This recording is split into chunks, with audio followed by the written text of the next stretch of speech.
The markets closed lower Friday, but all three major indexes posted double-digit gains last month. This comes despite tens of millions of Americans losing their jobs and also filing for unemployment as the coronavirus continues to spread. Akiko Fujita is an anchor and reporter for Yahoo Finance, and she joins me now. Akiko, why are we seeing this disconnect with the stock market and the U.S. economy?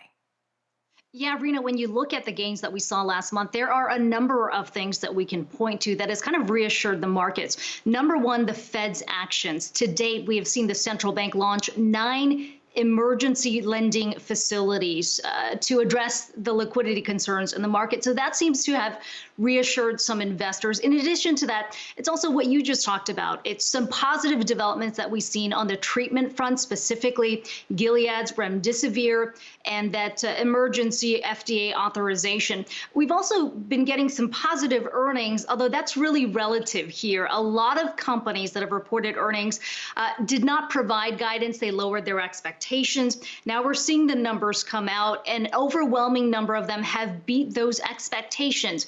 So a lot of that has kind of reassured investors. Having said that, we should point out yesterday, as you said, the market was down. We've got 2 straight weeks of declines. And this week, it really seems like we got a bit of a reality check in terms of the length of the recession and the severity of it. 2 specific names that we saw report this week, Amazon and Apple, both reporting positive earnings, but also Apple pulled its guidance, which seems to suggest there's still a lot of question marks moving forward. And then Amazon reported that despite record revenue, they would be reinvesting all of their profits into additional testing as well as higher wages for their facility. So that seems to suggest there's still a lot of tough headlines ahead for the market.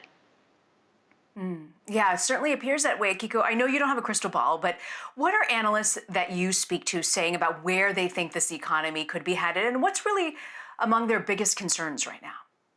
So on the economic front, you can expect still more pain. We got additional numbers this week that points to that.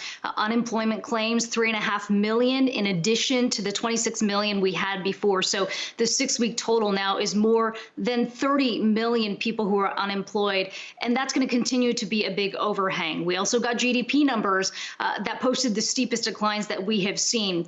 That was for the first quarter. And all analysts I've been speaking to have said expect more pain in the second quarter because that's really going to cover the entirety of these stay-at-home closures we've experienced so far. The numbers we've gotten so far are only the last few weeks of March. So if you're looking at the unemployment picture, we've heard Steve Mnuchin say before that it could still be as bad as 20%.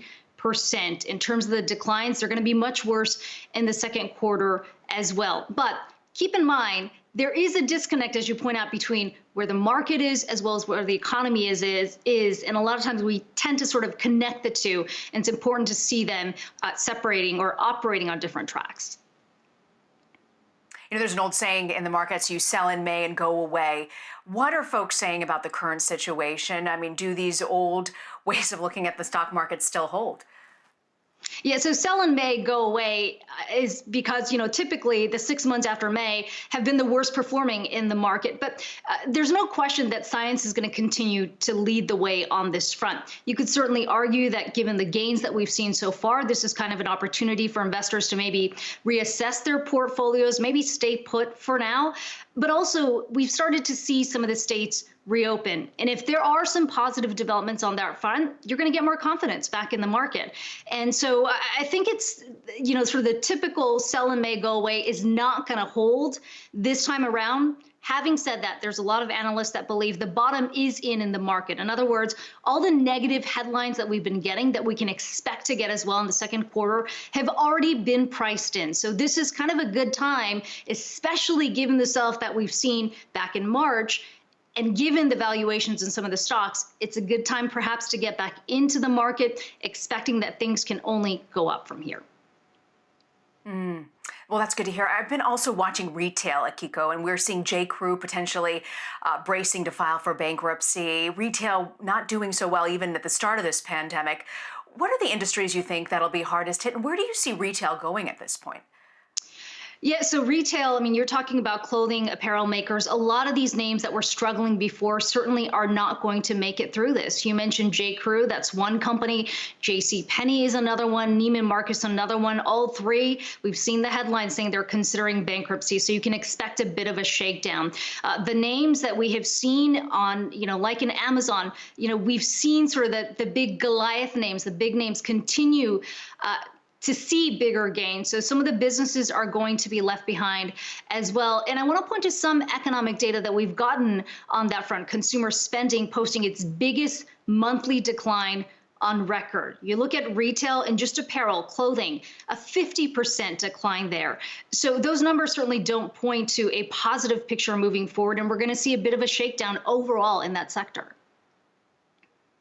All right, Akiko Fujita, grateful you could join us. Akiko, thanks so much.